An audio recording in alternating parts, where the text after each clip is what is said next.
Հայաստանի երկնքով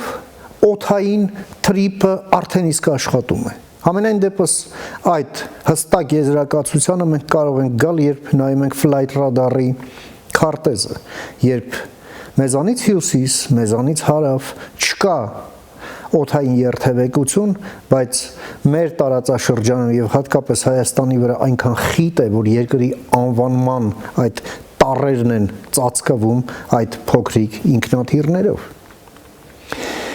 Եվ պետք է ընդամենը երկնքից 10-ից 12 կիլոմետր ներքև իջեցնել եւ նաեւ ցամաքային այդ հաղորդակցությունն ապահովել, որը դեռ երկար ժամանակ այդպես է լինելու։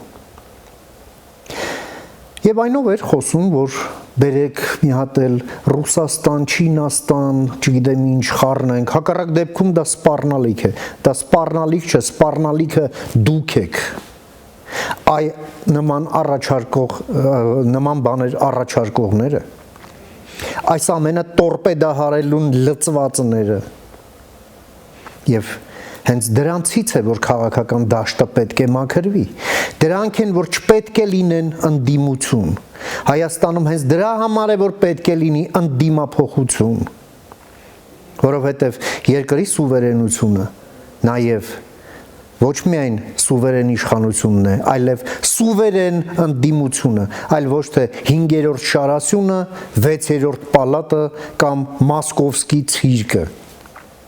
Համաձայն ես, միացիր մեզ։